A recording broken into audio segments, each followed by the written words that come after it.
Recap of fantasy football. 11 weeks down, 3 to go.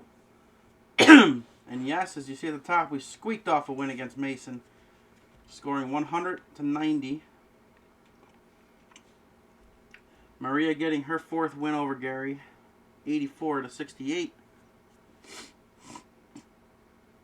Pat getting his 7th victory over Andrew, 92 to 79. Matt Fisher back-to-back weeks over 140, 8-3 now for him, beating the number 1 place team, defeating Bill as only the 2nd team to defeat him all year.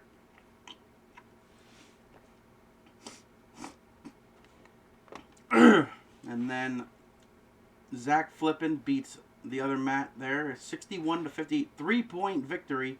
Imagine winning with a 61. That is literally the second to last best score of the week, and it won over the only one that was below him. How lucky can you be? So, Dylan gets his 7th win over Colby, 127-109. Oh, jeez. And then Caitlin getting her 7th win over Brandon, 143 to 108. And then Chuck beating my dad 90 to 85, 5-point difference. As week 11 is in the books. And now let's look at the detailed results, the box scores. Scroll down and see who scored what on what team. Gardner Minshew had the bye, so I was forced to put Bryce Young. I had no other option there. He only got 5.2 for me. Tony Pollard with 18.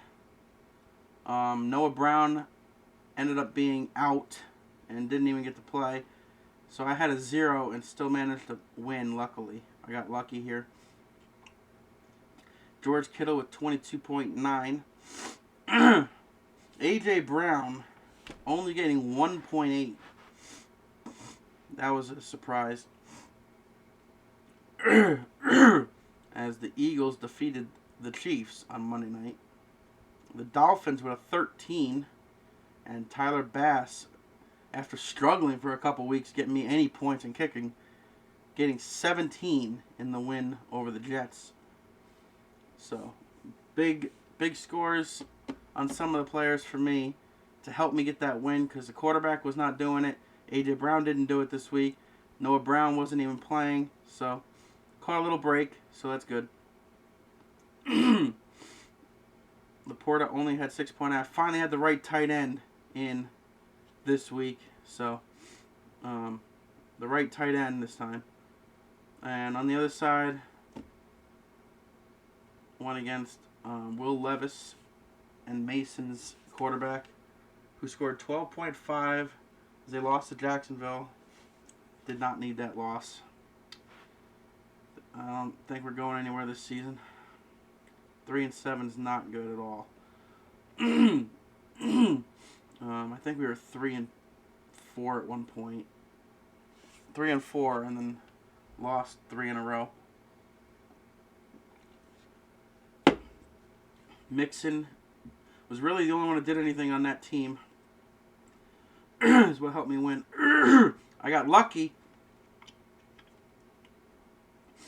that Mason did not put Trevor Lawrence in, because I would have got creamed. With Trevor Lawrence is 32 points. If he had Trevor Lawrence in, I would have lost for sure. And that would have been that. Moving on.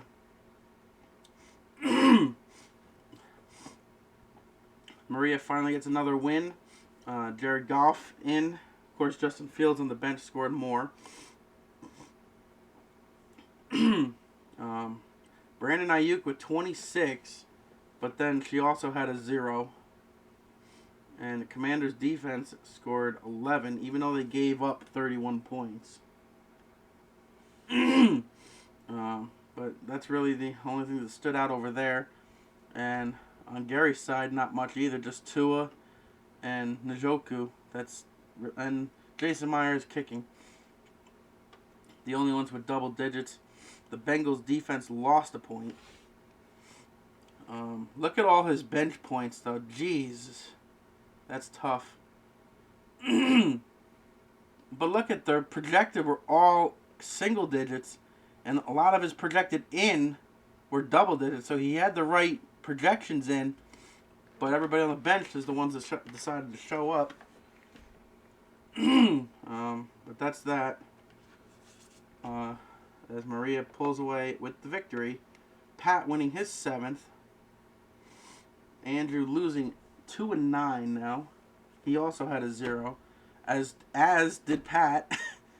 Had a 0. That's 4 teams already that we looked through 6 of them. 4 of us had 0s in it.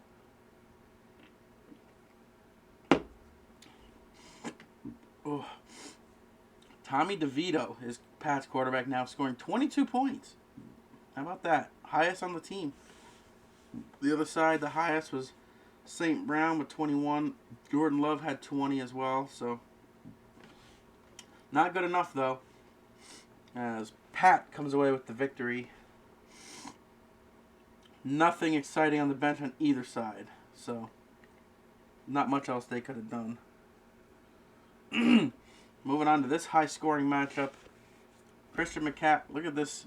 McCaffrey with 21, Warren with 23, Dell with 28, Shakir with 20, Howell with 17. Even Lamar Jackson had more on the bench than Howell. He was only projected to win by 4 points. They both beat their projections, but Matt Fisher beat it by a lot. As Bill had a solid day.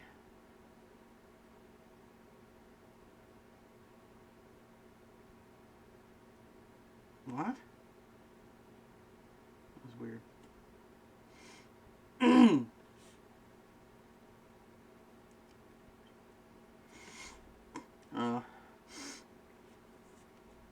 Cortland Sutton with 16. Brian Robinson Jr. 20.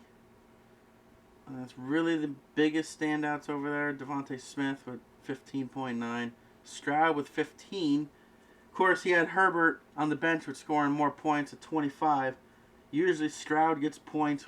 Stroud had a ton of points, I think, the week before on his bench, so he swapped them. And now Justin Herbert had all the points on the bench. Crazy how that works, isn't it? It's so annoying. Hate when that happens. But dominating win for Matt Fisher. Even though Bill had probably the top 5 best score of the day. One of the top scores of the day. But still a dominating win because Matt Fisher had the highest points of the week. Over here, my guess is it's Sikora. I never actually looked at it to really try to pronounce it. I always say the other Matt. Because I actually know Matt Fisher. This is actually Matt Fisher's friend, so I don't actually know him. But it looks like Sikora. I'll just say Sikora. I don't know. If Matt watches this, he can correct me in the comments. There's another 0 on Zach's side.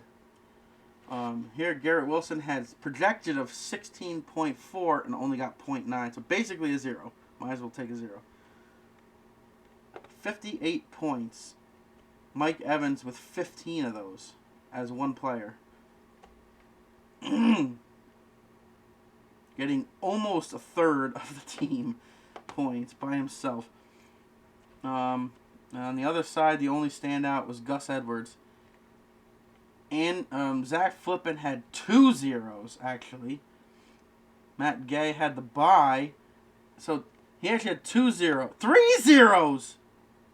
And 1 with 3 zeros. Jesus. Look at his bench, though. I see why. He couldn't do anything. He literally had 1 player he could have put in. They only scored 2. But still would have been 2 more than this. But he won anyway, so it doesn't matter. Holy jeez. That's a lot of buys in 1 week. I thought my week 7 was bad. 6 buys in 1 week. Almost a whole bench. Even Anthony Richardson on His IR had 7 buys on his team. That's crazy. Wow. But you know what? He gets the win and gets his win number 5 on the season. Moving on to Dylan and Colby head-to-head. Dylan gets the win. Colby's crazy team that you'd think would be dominating is only 5-6. That's really hard to believe. Cowboys defense showed up though with 23 as they play on Thanksgiving here coming up tomorrow. The Bills defense on the other side actually almost matched them. So Tyreek Hill with 30 points. He had Gabe Davis with, he wasn't even scheduled to get a 0 and still got a 0. But he won anyway. That 30 points by Tyreek Hill definitely helped. Kyler Murray with 21. First game back for Kyler Murray in about a year, I think. And Calvin Ridley on his bench had 31. Geno Smith 13. But his bench really did nothing else other than those two. He had Brock Purdy with 26, who could have been better than Jalen Hurts that week. But anyway, that's that matchup. We'll move on. We only got a couple more. Whoops. The second best score is Caitlin Fisher and beating Brandon. And that's a lot of high scores at the top here for Caitlin's team. 27 for Keenan Allen, 22 for Josh Allen. Devontae Adams 21, DeAndre Swift 19, Rashad White 17, and Jerome Ford 11. So a lot of points on the left side. Brandon's wasn't even a horrible day either. Still scored over 100, which is usually a decent score, obviously. But look at Saquon Barkley on the bench with 30. Big missed opportunity there. Although it's only 10 points, 12 points more, that still wouldn't have won. He had a couple buys as well, so nothing else really could have done anything.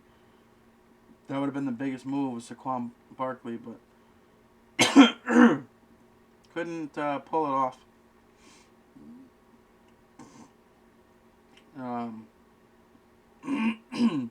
Giants defense with 19.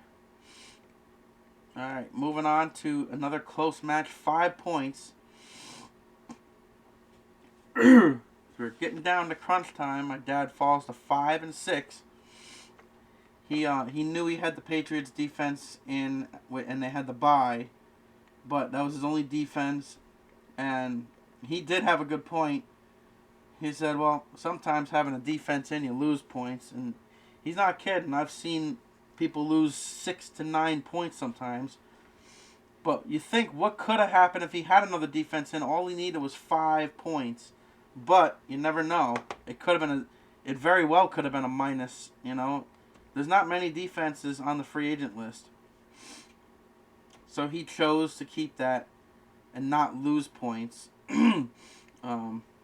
So because I was over there Saturday night, and we were going over this. I helped him with one other move. I reminded him how to do it and all that, and we went over that, and he said that about the, so he knew that was going to be, he knew they had the bye. He chose to leave it like that so he didn't lose points for defense, which again could, like I said, that is, if you're going to not have one in, defense would be the best one, and to have it a 0, to have with a bye or a 0, because it is right, you could lose points with a defense. You never know. I don't know what the free agent defense has scored, though. Maybe there could have been one that would have had it, but then you also got to choose the right one. And the highest score in the entire match was on my dad's side with DJ Moore, 22.6. Dak Prescott was 16 this week. And on this side, CeeDee Lamb had a decent game. James Cook, Patrick Mahomes only with 16. I say only, but for Mahomes, that's kind of low. But other than that, not much else anybody could have done, as nobody reached their projected scores on this game. So that's that. And the standings after Week 11, Bill has officially, even with the loss, has clinched the playoffs already with 3 weeks still to go. Yeah, that makes sense because 8th place has 6 losses. Top 8 make it. There's only 3 weeks left. The worst he can have is 5. And 8th already has 6 losses. So yes, Bill is the first one to clinch the playoff spot, even with the loss this week. And it could have been huge if Bill ended up beating Matt Fisher. They are the top 2 teams. If Bill won, he would have been 10-1, and Matt Fisher would have been 7-4. Bill could have had a 3-game lead over the entire other 15 teams. That would have been unheard of. So here we go down to this part of it, and he's got, so Caitlin and Bill both have 1,320 points scored for. So they got the highest points scored. I'm the lowest of the 6 and 5 team. Well, there's only 2 of us, but I'm only 3 points behind Chuck's points for. So, but Matt and Caitlin both on a 3-game win streak as they're 2nd and 3rd, trying to chase down Bill for that number 1 spot. Bill's had it the entire year, as he was, he was 8-0, I think. He went 8-0 before he lost his first one. Then he lost, then won, and then lost.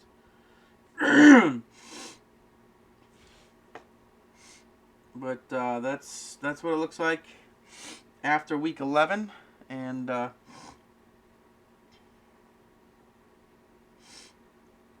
as we're sitting in 7th place right now at 6 and 5.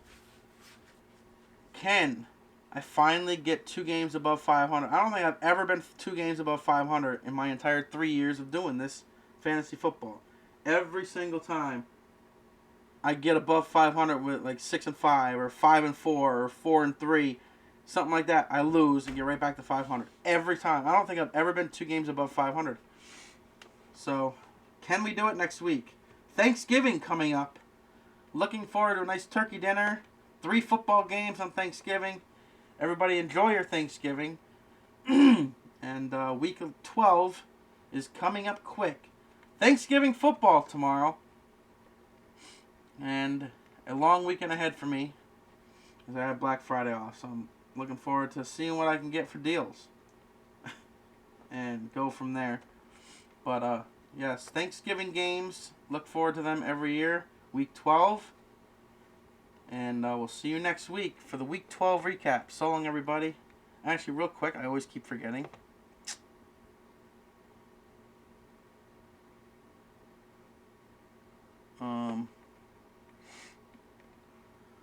I always keep forgetting to show this.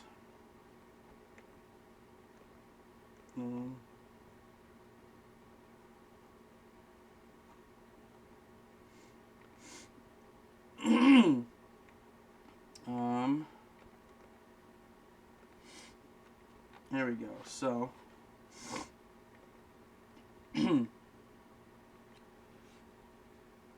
the quick results are that I screenshot from my phone. Just a quick run through, basically everything I just went over, but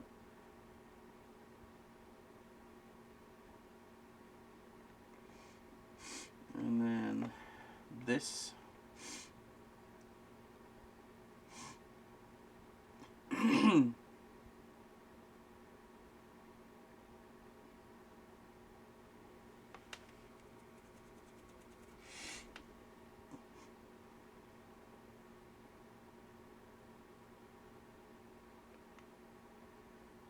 And the standings.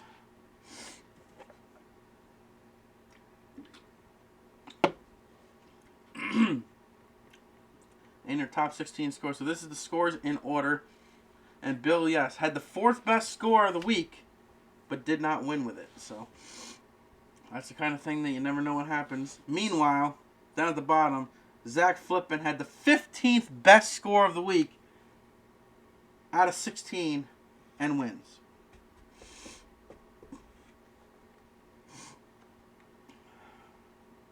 So only seven of us were over 100. So less than half of us were over 100 this week. But yeah, if you look back, 149.2 for Matt Fisher. 2 weeks in a row scoring the most points. He had 146 last week. There was a lot of hundreds scored last week. 2, 4, 6, 8, 10 of them. 10 out of the 16.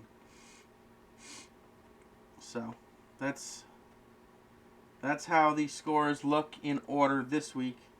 And obviously the ones in bold were the winners, winning scores. Ones not in bold are the losing scores. Now you have it. We'll see you in Week 12 recap. So long, everybody. See you next week.